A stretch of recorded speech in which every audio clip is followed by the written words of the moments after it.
महाभारत, भारत का गौरवशाली इतिहास। आज हम भीष्म पर्व में प्रवेश कर रहे हैं और आज के पहले अध्याय में कुरुक्षेत्र में उभय पक्ष के सैनिकों की स्थिति तथा युद्ध के नियमों का निर्माण, इसके विषय में जानकारी प्राप्त करेंगे।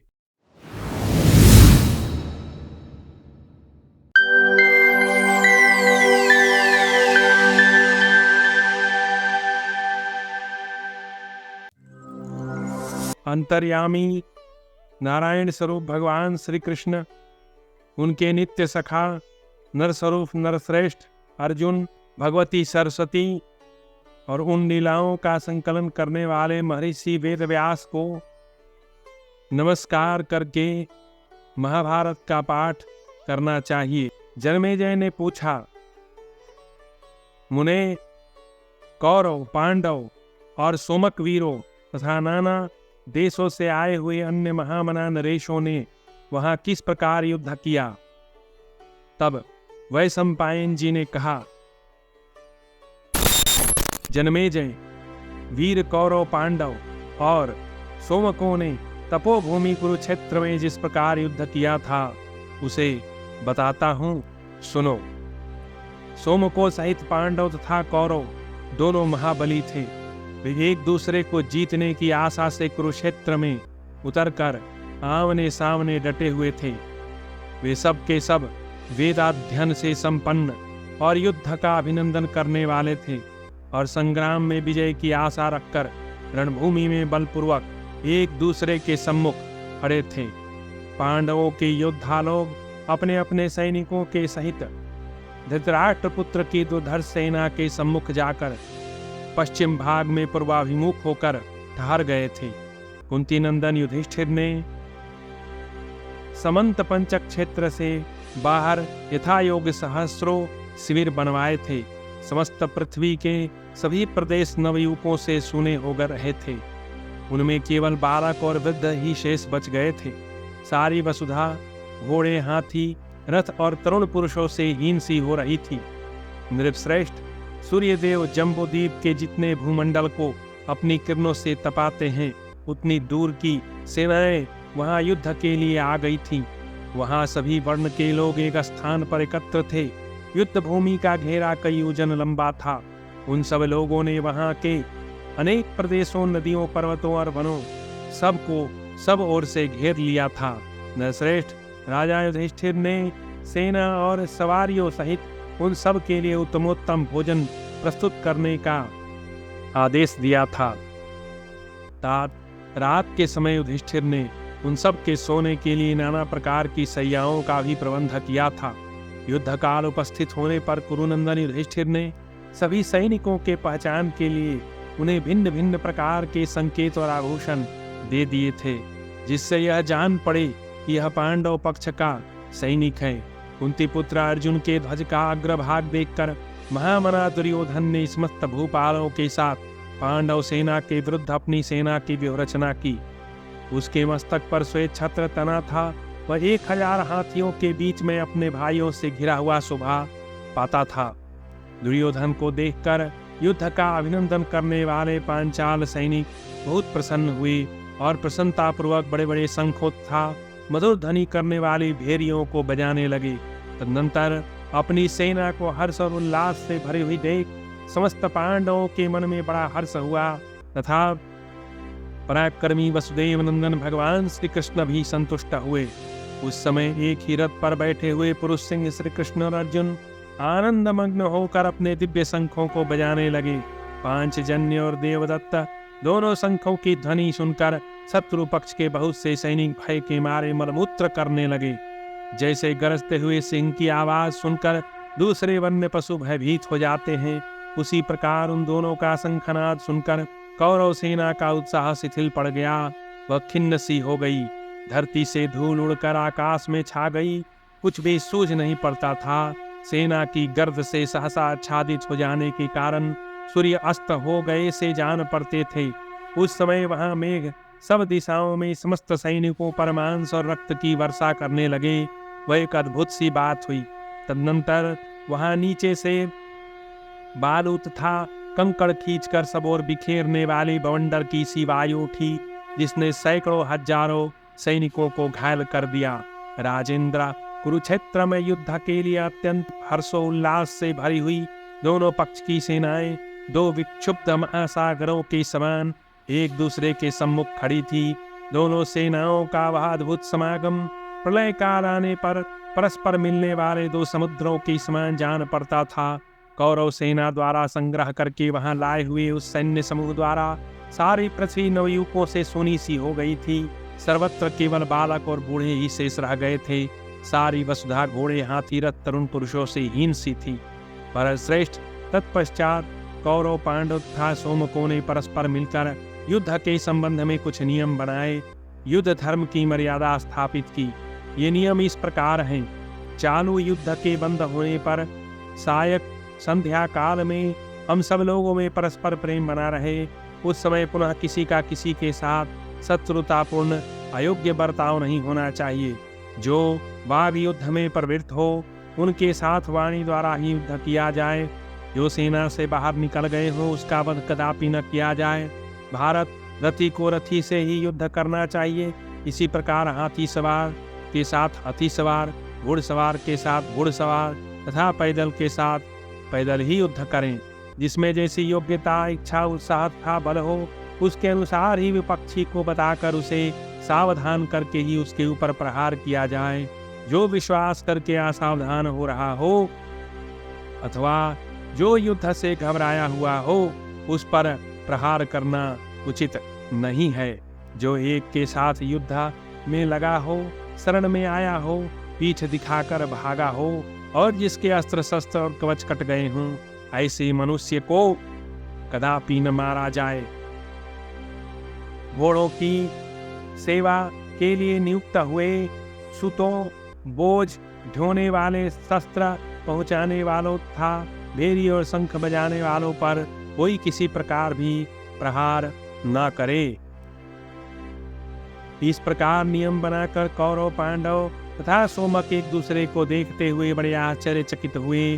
तदनंतर वे महामना पुरुष रत्न अपने अपने स्थान पर स्थित हो सैनिकों सहित प्रसन्न चित्त होकर हर्ष एवं उत्साह से भर गए। द्वितीय अध्याय। वेद व्यास जी के द्वारा संजय को दिव्य दृष्टि का दान तथा भय सूचक उत्पातों का वर्णन। वैशंपायन जी कहते हैं, जन्मेजय, तदनंतर पूर्व और पश्चिम दिशा में आमने सामने खड़ी हुई दोनों ओर की सेनाओं को देखकर भूत, भविष्य और वर्तमान का ज्ञान रखने वाले संपूर्ण वेदवेत्ताओं में श्रेष्ठा भरतवंशियों के पितामह सत्यवती नंदन महर्षि व्यास, जो होने वाले भयंकर संग्राम के भावी परिणाम को प्रत्यक्ष देख रहे थे, विचित्र वीर्य नंदन राजा धृतराष्ट्र के पास आए। वे उस समय अपने पुत्रों के अन्याय का चिंतन करते हुए शोकमग्न एवं आर्त हो रहे थे। व्यास जी ने उनसे एकांत में कहा। व्यास जी बोले, राजन, तुम्हारे पुत्रों तथा अन्य राजाओं का मृत्यु काल आ पहुंचा है। वे संग्राम में एक दूसरे से भिड़कर मरने मारने को तैयार खड़े हैं। भारत, वे काल के अधीन होकर जब नष्ट होने लगे तब इसे काल का चक्कर समझकर मन में शोक न करना। राजन, यदि संग्राम भूमि में इन सब की अवस्था तुम देखना चाहते हो तो मैं तुम्हें दिव्य नेत्र प्रदान करूं। वत्स, फिर तुम यहाँ बैठे बैठे ही वहां होने वाले युद्ध का सारा दृश्य अपनी आंखों देखो। धृतराष्ट्र ने कहा, महर्षि व्यास, मुझे अपने कुटुंबीजनों का वध देखना अच्छा नहीं लगता, परंतु आपके प्रभाव से इस युद्ध का सारा वृत्तांत सुन सकूं, ऐसी कृपा आप अवश्य कीजिए। वैशंपायन जी कहते हैं, जन्मेजय, व्यास जी ने देखा धृतराष्ट्र युद्ध का दृश्य देखना नहीं चाहता, परंतु उसका समाचार सुनना चाहता है। तब वर देने में समर्थ उन महर्षि संजय को वर देते हुए इस प्रकार कहा, राजन, यह संजय आपको इस युद्ध का सब समाचार बताएगा। संपूर्ण संग्राम भूमि में कोई ऐसी बात नहीं होगी जो इसके प्रत्यक्ष न हो। राजन, संजय दिव्य दृष्टि से संपन्न होकर सर्वज्ञ हो जाएगा और तुम्हें युद्ध की बात बताएगा। कोई भी बात प्रकट हो या प्रकट, दिन में हो या रात में अथवा मन में ही क्यों न सोची गई हो, संजय सब कुछ जान लेगा। इसे कोई हथियार नहीं काट सकता। इसे परिश्रम या थकावट की बाधा नहीं होगी।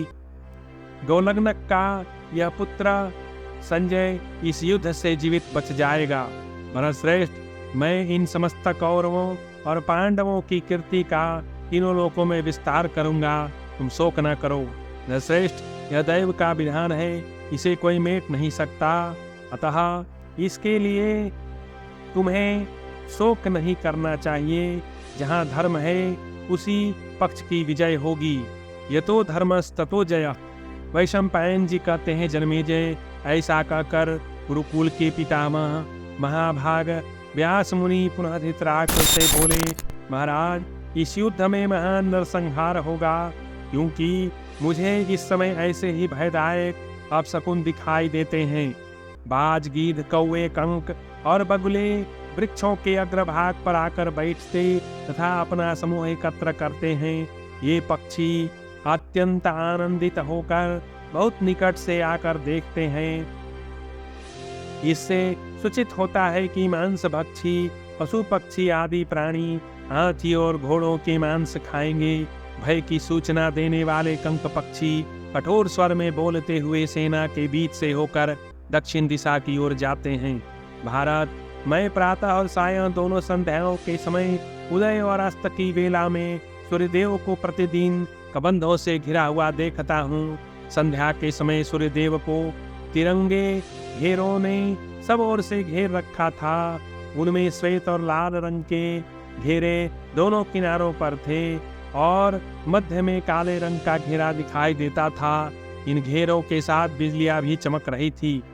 मुझे दिन और रात का समय ऐसा दिखाई दिया है जिसमें सूर्य, चंद्रमा और तारे जलते से जान पड़ते थे। दिन और रात में कोई विशेष अंतर नहीं दिखाई देता था। यह लक्षण भय लाने वाला होगा।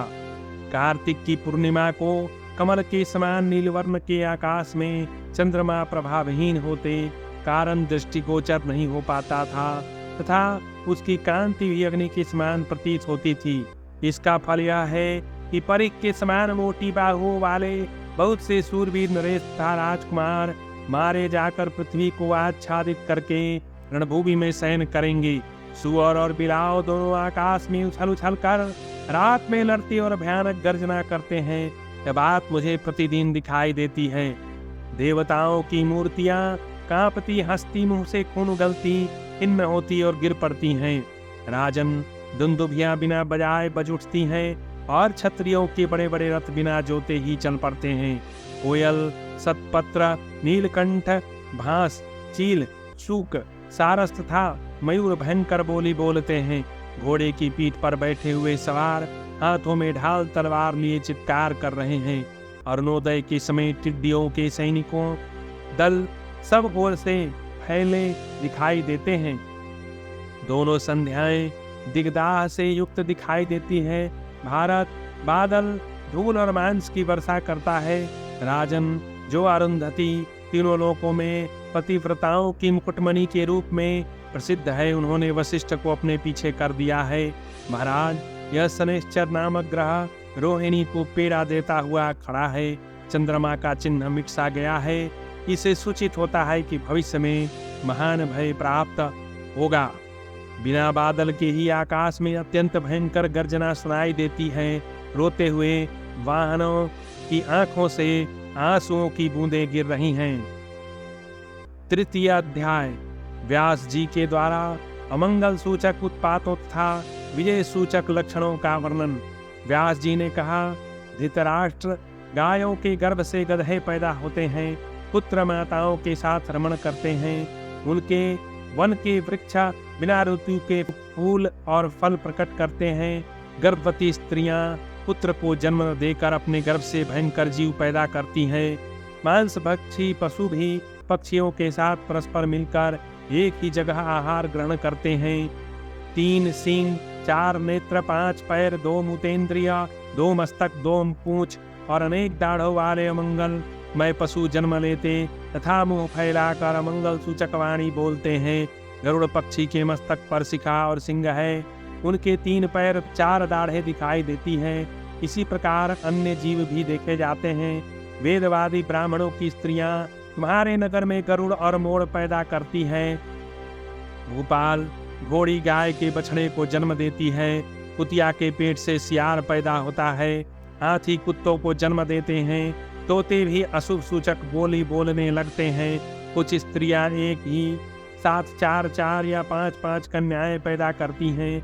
वे कन्याएं पैदा होते ही नाचती, गाती तथा हंसती हैं। समस्त नीच जातियों के घरों में उत्पन्न हुए काने, कुबड़े आदि बालक भी महान भय की सूचना देते हुए जोर जोर से हंसते, गाते और नाचते हैं। ये सब काल से प्रेरित हो हाथों में हथियार लिए मूर्तियां लिखते और बनाते हैं। छोटे छोटे बच्चे हाथ में डंडा लिए एक दूसरे पर धावा करते हैं और कृत्रिम नगर बनाकर परस्पर युद्ध की इच्छा रखते हुए उन नगरों को रौंद कर मिट्टी में मिला देते हैं। पद्म, उत्पल और कुमुद आदि जलीय पुष्प वृक्षों पर पैदा होते हैं। चारों ओर भयंकर आंधी चल रही है। धूल का उड़ना शांत नहीं हो रहा। धरती बार बार कांप रही है तथा राहु सूर्य के निकट जा रहा है। केतु चित्रा का अतिक्रमण करके स्वाति पर स्थित हो रहा है। उसकी विशेष रूप से कुरुवंश के विनाश पर ही दृष्टि है। अत्यंत भयंकर धूमकेतु पुष्य नक्षत्र पर आक्रमण करके वहीं स्थित हो रहा है। यह महान उपग्रह दोनों सेनाओं का घोर मंगल करेगा। मंगल वक्र होकर मघा नक्षत्र पर स्थित है। बृहस्पति श्रवण नक्षत्र पर विराजमान है तथा सूर्य पुत्र शनि पूर्वा फाल्गुनी नक्षत्र पर पहुंचकर उसे पीड़ा दे रहा है। शुक्र पूर्वा भाद्रपद पर आरूढ़ हो प्रकाशित हो रहा है और सब ओर घूम फिर कर परिघ नामक उपग्रह के साथ उत्तरा भाद्रपद नक्षत्र पर दृष्टि लगाए हुए है। केतु नामक उपग्रह धूमयुक्त अग्नि के समान प्रज्वलित हो इंद्र देवता संबंधी तेजस्वी ज्येष्ठा नक्षत्र पर जाकर स्थित है। चित्रा और स्वाति के बीच में स्थित हुआ क्रूर ग्रह राहु सदा वक्री होकर रोहिणी तथा चंद्रमा और सूर्य को पीड़ा पहुंचाता है तथा अत्यंत प्रज्वलित होकर ध्रुव की बाईं ओर जा रहा है, जो घोर अनिष्ट का सूचक है। अग्नि के समान कांतिमान मंगल ग्रह बारंबार वक्र होकर ब्रह्म राशि श्रवण को पूर्ण रूप से आवृत करके स्थित है। इसका प्रभाव खेती पर अनुकूल पड़ा है। पृथ्वी सब ओर सब प्रकार के अनाज के पौधों से आच्छादित है। सस्य की मालाओं से अलंकृत है। जौ में 5-5 और जड़हन धान में 100-100 बालियां लगी हैं, जो संपूर्ण जगत में माता के समान प्रधान मानी जाती हैं। यह समस्त संसार जिनके अधीन है, वे गौए बछड़ों से पिन्हा जाने के बाद अपने थनों से खून बहाती हैं। योद्धाओं के धनुष से आग की लपटें निकलने लगी हैं। खड्ग अत्यंत प्रज्वलित हो उठे हैं। मानव संपूर्ण शस्त्रा स्पष्ट रूप से यह देख रहे हैं कि संग्राम उपस्थित हो गया है। शस्त्रों की, जल की, कवचों की और ध्वजाओं की कांतियां अग्नि के समान लाल हो गई हैं। अतः निश्चय ही महान जनसंहार होगा। राजन भरतनंदन, जब पांडवों के साथ कौरवों का हिंसात्मक संग्राम आरंभ हो जाएगा, उस समय धरती पर रक्त की नदियां बह चलेंगी। उनमें शोणितमयी भंवरें उठेंगी तथा रथ की ध्वजाएं उन नदियों के ऊपर छोटी छोटी डोंगियों के समान सब ओर से व्याप्त दिखाई देंगी। चारों दिशाओं में पशु और पक्षी प्राणांतकारी अनर्थ का दर्शन कराते हुए भयंकर बोली बोल रहे हैं। उनके मुख प्रज्वलित दिखाई देते हैं और वे अपने शब्दों से किसी महान भय की सूचना दे रहे हैं। रात में एक आंख, एक पांख और एक पैर का पक्षी आकाश में विचरता है और कुपित होकर भयंकर बोलता है। उसकी बोली ऐसी जान पड़ती है मानो कोई रक्त वमन कर रहा हो। राजेंद्र, सभी शस्त्र इस समय जलते से प्रतीत होते हैं। उदार सप्तर्षियों की प्रभा फीकी पड़ती जाती है। वर्ष पर्यंत एक राशि पर रहने वाले 2 प्रकाशमान ग्रह बृहस्पति और शनैश्चर त्रियग्वेद के द्वारा विशाखा नक्षत्र के समीप आ गए हैं। इस पक्ष में तो तिथियों का क्षय होने के कारण एक ही दिन त्रयोदशी तिथि को बिना पर्व के ही राहु ने चंद्रमा और सूर्य दोनों को ग्रस लिया है। अतः ग्रहणावस्था को प्राप्त हुए दोनों ग्रह प्रजा का संहार करना चाहते हैं। चारों ओर धूल की वर्षा होने से संपूर्ण दिशाएं शोभाहीन हो गई हैं। उत्पात सूचक भयंकर मेघ रात में रक्त की वर्षा करते हैं। राजन, अपने तीक्ष्ण कर्मों के द्वारा उपलक्षित होने वाला राहु चित्रा और स्वाति के बीच में रहकर सर्वतोभद्र चक्र गतवेद के अनुसार कृत्तिका का नक्षत्र को पीड़ा दे रहा है। बारंबार धूमकेतु का आश्रय लेकर प्रचंड आंधी उठती रहती है। वह महान योद्धा एवं विषम परिस्थिति पैदा करने वाला है। राजन, अश्वनी आदि नक्षत्रों को 3 भागों में बांटने पर 9 नक्षत्रों के 3 समुदाय होते हैं। वे क्रमशः अश्वपति, गजपति तथा नरपति के छत्र कहलाते हैं। वे ही पाप ग्रह से आक्रांत होने पर क्षत्रियों का विनाश सूचित करने के कारण नक्षत्र कहे गए हैं। इन तीनों अथवा संपूर्ण नक्षत्रों में शीर्ष स्थान पर यदि पाप ग्रह से भेद हो तो वह ग्रह महान भय उत्पन्न करने वाला होता है। इस समय ऐसा ही कुयोग आया है। एक तिथि का क्षय होने पर 14वें दिन, तिथि क्षय न होने पर 15वें दिन और एक तिथि की वृद्धि होने पर 16वें दिन अमावस्या का होना तो पहले से देखा गया है, परंतु इस पक्ष में जो 13वें दिन यह अमावस्या आ रही है, ऐसा पहले कभी नहीं हुआ है। इसका स्मरण मुझे नहीं है। इस एक ही महीने में 13 दिनों के भीतर चंद्र ग्रहण और सूर्य ग्रहण दोनों लग गए हैं। इस प्रकार अप्रसिद्ध पर्व से ग्रहण लगने के कारण ये सूर्य और चंद्रमा प्रजा का विनाश करने वाले होंगे। कृष्ण पक्ष की चतुर्दशी को बड़े जोर से मांस की वर्षा हुई थी। उस समय राक्षसों का मुंह रक्त से भरा हुआ था। वे खून पीते या खाते नहीं थे। बड़ी बड़ी नदियों के जल रक्त के समान लाल हो गए हैं। उनकी धारा उल्टे स्रोत की ओर बहने लगी है। कुओं से फेन ऊपर को उठ रहे हैं, मानो वृषभ उछल रहे हो। बिजली की सी कड़कड़ के साथ इंद्र की असनी के समान प्रकाशित होने वाली उल्काएं गिर रही हैं। आज की रात बीतने पर सवेरे से ही तुम लोगों को अपने अन्याय का फल मिलने लगेगा। संपूर्ण दिशाओं में अंधकार व्याप्त होने के कारण बड़ी बड़ी मसाले जलाकर घर से निकलते हुए महर्षियों ने एक दूसरे के पास उपस्थित हो इन उत्पातों के संबंध में अपना मत इस प्रकार प्रकट किया है। जान पड़ता है यह भूमि सहस्रों भूमिपालों का रक्तपान करेगी। प्रभो, कैलाश, मंदराचल था हिमालय से सहस्रों प्रकार के अत्यंत भयानक शब्द प्रकट होते हैं और उनके शिखर भी टूट टूट कर गिर रहे हैं। भूकंप होने के कारण पृथक पृथक चारों सतर वृद्धि को प्राप्त होकर वसुधा में क्षोभ उत्पन्न करते हुए अपनी सीमा को लांघते हुए से जान पड़ते हैं। बालू और कंकड़ खींचकर बरसाने वाले भयंकर बवंडर उठकर वृक्षों को उखाड़ डालते हैं। गांवों तथा नगरों में वृक्ष और चैत्य वृक्ष प्रचंड आंधियों तथा बिजली के आघातों से टूटकर गिर रहे हैं। ब्राह्मण लोगों के आहुति न देने पर प्रज्वलित हुई अग्नि काले, लाल और पीले रंग की दिखाई देती है। उसकी लपटें वामावर्त होकर उठ रही हैं। उससे दुर्गंधा निकलती है और वह भयानक शब्द प्रकट करती रहती है। राजन, स्पर्श, गंध तथा रस, इन सब की स्थिति विपरीत हो गई है। ध्वज बारंबार कंपित होकर धुआं छोड़ते हैं। ढोल नगाड़े अंगारों की वर्षा करते हैं। फूल फल से संपन्न वृक्षों की शाखाओं पर बाईं ओर से घूम घूम कर सब और कौवे बैठते हैं और भयंकर काव काव का कोलाहल करते हैं। बहुत से पक्षी पकवा पकवा इस शब्द का बारंबार जोर से उच्चारण करते हैं और ध्वजाओं के अग्रभाग में छिपते हैं। यह लक्षण राजाओं के विनाश का सूचक है। दुष्ट हाथी कांपते और चिंता करते हुए भय के मारे मलमूत्र त्याग करते हैं। घोड़े अत्यंत दीन हो रहे हैं और संपूर्ण गजराज पसीने पसीने हो रहे हैं। भारत, यह सुनकर तुम इस अवसर के अनुरूप ऐसा कोई उपाय करो जिससे यह संसार विनाश से बच जाए।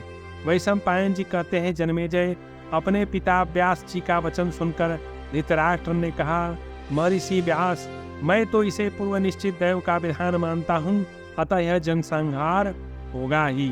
यदि राजा लोग क्षत्रिय धर्म के अनुसार युद्ध में मारे जाएंगे तो वीर लोग को प्राप्त होकर केवल सुख के भागी होंगे। वे पुरुष सिंह नरेश महायुद्ध में प्राणों का परित्याग करके इहलोक में कृति तथा परलोक में दीर्घकाल तक महान सुख प्राप्त करेंगे। वैशंपायन जी कहते हैं, नृपश्रेष्ठ, अपने पुत्र धृतराष्ट्र के इस प्रकार यथार्थ बात कहने पर ज्ञानियों में श्रेष्ठ महर्षि व्यास कुछ देर तक बड़े सोच विचार में पड़े रहे। 2 घड़ी तक चिंतन करने के बाद वे पुनः इस प्रकार बोले, राजेंद्र, इसमें संशय नहीं है कि काल ही इस जगत का संहार करने वाला है। और वही पुनः इस संपूर्ण लोकों की सृष्टि करता है। यहाँ कोई वस्तु सदा रहने वाली नहीं है। राजन, तुम अपने जाते भाई कौरवों, सगे संबंधियों तथा हितैषी सुहृदों को धर्मानुकूल मार्ग का उपदेश करो, क्योंकि तुम उन सब को रोकने में समर्थ हो। जाति वध को अत्यंत नीच कर्म बताया गया है, वह मुझे अत्यंत अप्रिय है। तुम यह अप्रिय कार्य न करो। महाराज, यह काल तुम्हारे पुत्र रूप से उत्पन्न हुआ है। वेद में हिंसा की प्रशंसा नहीं की गई है। हिंसा से किसी प्रकार हित नहीं हो सकता। कुल धर्म अपने शरीर के ही समान है। जो इस कुल धर्म का नाश करता है, उसे वह धर्म नष्ट कर देता है। जब तक धर्म का पालन संभव है, जब तक तुम पर कोई आपत्ति नहीं आई, तब तक तुम काल से प्रेरित होकर ही धर्म की अवहेलना करके कुमार्ग पर चल रहे हो, जैसा कि बहुधा लोग किसी आपत्ति में पड़ने पर ही करते हैं। राजन, तुम्हारे कुल का तथा अन्य राजाओं से राजाओं का विनाश करने के लिए यह तुम्हारे राज्य के रूप में अनर्थ ही प्राप्त हुआ है। तुम्हारा धर्म अत्यंत लुप्त हो गया है। अपने पुत्र को धर्म का मार्ग दिखाओ। जो धर्षवीर, तुम्हें राज्य लेकर क्या करना है, जिसके लिए अपने ऊपर पाप का बोझ लाद रहे हो। तुम मेरी बात मानने पर यश, कीर्ति और धर्म पालन करते हुए स्वर्ग प्राप्त कर लोगे। पांडवों को उनके राज्य प्राप्त हो और समस्त कौरव आपस में संधि करके शांत हो जाएं। विप्रवर व्यास जी जब इस प्रकार उपदेश दे रहे थे, उसी समय बोलने में चतुर अंबिकानंदन धृतराष्ट्र ने बीच में ही उनकी बात काट कर उनसे इस प्रकार कहा। धृतराष्ट्र बोले, तात, जैसा आप जानते हैं उसी प्रकार मैं भी इन बातों को समझता हूँ। भाव और अभाव का यथार्थ स्वरूप मुझे भी ज्ञात है। तथापि यह संसार अपने स्वार्थ के लिए मुँह में पड़ा रहता है। मुझे भी संसार से अभिन्न ही समझें। आपका प्रभाव अनुपम है। आप हमारे आश्रय हैं, मार्गदर्शक धीर पुरुष हैं। मैं आपको प्रसन्न करना चाहता हूँ। महर्षि, मेरी बुद्धि भी अधर्म करना नहीं चाहती, परंतु क्या करूं, मेरे पुत्र मेरे वश में नहीं है। आप ही हम भरतवंशियों की धर्म प्रवृत्ति, यश तथा कीर्ति के हेतु हैं। आप कौरवों और पांडवों दोनों के माननीय पितामह हैं। व्यास जी पुनः बोले, विचित्र वीर्य कुमार धृतराष्ट्र, नरेश्वर, तुम्हारे मन में जो संदेह है उसे अपनी इच्छा के अनुसार प्रकट करो। मैं तुम्हारे संशय का निवारण करूंगा। तब धृतराष्ट्र बोले, भगवान, युद्ध में निश्चित रूप से विजय पाने वाले लोगों को जो शुभ लक्षण दिखाई पड़ते हैं, उन सबको यथार्थ रूप से सुनने की मेरी इच्छा है।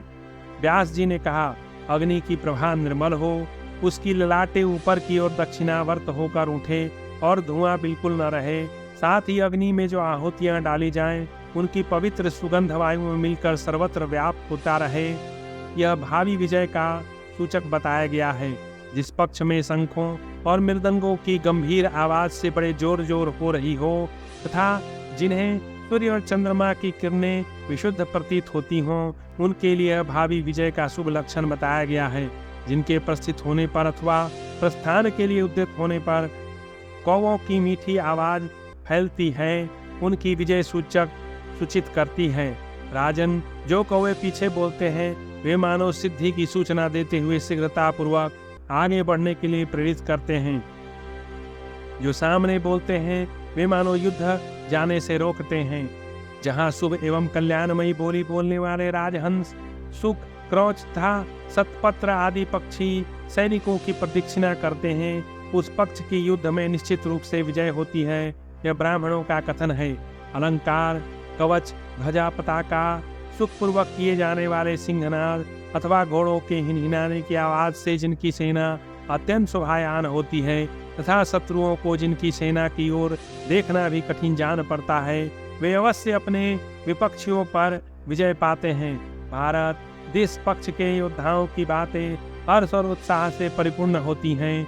मन प्रसन्न रहता है, तथा जिनके कंठ में पड़ी हुई पुष्पमालाएं कुमलाती नहीं हैं, वे युद्ध रूपी महासागर से पार हो जाते हैं। जिस पक्ष के योद्धा शत्रु की सेना में प्रवेश करने की इच्छा करते हैं, उस समय अथवा उसमें प्रवेश कर लेने पर अभीष्ट वचन बोलते हैं और अपने रण कौशल का परिचय देते हैं। वे पीछे प्राप्त होने वाली अपनी विजय को पहले से ही निश्चित कर लेते हैं।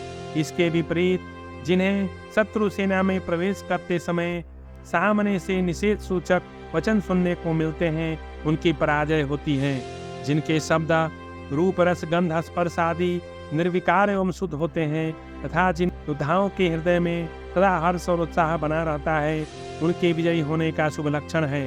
राजन, हवा जिनके अनुकूल बहती है, बादल और पक्षी भी जिनके अनुकूल होते हैं, मेघ जिनके पीछे छत्र छाया ये चलते हैं तथा इंद्रधनुष भी जिन्हें अनुकूल दिशा में ही दृष्टिगोचर होते हैं, उन विजयी वीरों के लिए ये विजय के शुभ लक्षण हैं। धनेश्वर, मरणासन मनुष्य को इसके विपरीत अशुभ लक्षण दिखाई देते हैं। सेना छोटी हो या बड़ी, उसमें सम्मिलित होने वाले सैनिकों का एकमात्र हर्ष ही निश्चित रूप से विजय का लक्षण बताया जाता है। यदि सेना का एक सैनिक भी उत्साहहीन होकर पीछे हटे तो वह अपनी ही देखा देखी अत्यंत विशाल सेना को भी भगा देता है। उस सेना के पलायन करने पर बड़े बड़े शूरवीर सैनिक भी भागने को विवश होते रहते हैं। जब बड़ी भारी सेना भागने लगती है तब डर कर भागे हुए मृगों के झुंड तथा नीची भूमि की ओर बहने वाले जल के महान वेग की भांति उसे पीछे लौटाना बहुत कठिन है। भरतनंदन, विशाल सेना में जब भगदड़ मच जाती है तब उसे समझा बुझा कर रोकना कठिन होता है। सेना भाग रही है, इतना सुनकर ही बड़े बड़े युद्ध विद्या के विद्वान भी भागने लगते हैं। राजन, भयभीत होकर भागते हुए सैनिकों को देखकर अन्य योद्धाओं का भय बहुत अधिक बढ़ जाता है। फिर तो सहसा सारी सेना हतोत्साह होकर संपूर्ण दिशाओं में भागने लगती है। उस समय बहुत से शूरवीर भी उस विशाल वाहिनी को रोककर खड़ी नहीं रह सकते। इसलिए बुद्धिमान राजा को चाहिए कि वह सतत सावधान रहकर कोई न कोई उपाय करके अपनी विशाल चतुरंगिनी सेना को विशेष सत्कार पूर्वक स्थित रखने का यत्न करे। राजन, साम दान रूप उपाय से जो विजय प्राप्त होती है उसे श्रेष्ठ बताया गया है। भेद नीति के द्वारा शत्रु सेना में फूट डालकर जो विजय प्राप्त की जाती है वह मध्यम है तथा युद्ध के द्वारा मार काट मचाकर जो शत्रु को पराजित किया जाता है वह सबसे निम्न श्रेणी की विजय है। युद्ध महान दोष का भंडार है। उन दोषों में सबसे प्रधान है जनसंहार। यदि एक दूसरे को जानने वाले, हर्ष और उत्साह से भरे रहने वाले, कहीं भी आसक्त न होकर विजय प्राप्ति का दृढ़ निश्चय रखने वाले तथा शौर्य संपन्न 50 सैनिक भी हों तो वे बड़ी भारी सेना को धूल में मिला देते हैं। यदि पीछे पैर न हटाने वाले 5, 6 और 7 योद्धा ही हो तो वे भी निश्चित रूप से विजयी होते हैं। भारत, सुंदर पंखों वाले विंतानंदन गरुड़ विशाल सेना का भी विनाश होता देखकर अधिक जन समूह की प्रशंसा नहीं करते। सदा अधिक सेना होने से विजय नहीं होती। युद्ध में जीत प्रायः अनिश्चित होती है। उसमें दैव ही सबसे बड़ा सहारा है। जो संग्राम में विजयी होते हैं वे ही कृतकार्य होते हैं। इस प्रकार श्री महाभारत भीष्म पर्व के अंतर्गत जम्बू खंड विनिर्माण पर्व में अमंगल सूचक उत्पातों तथा विजय सूचक लक्षणों का वर्णन विषयक तीसरा अध्याय पूरा हुआ।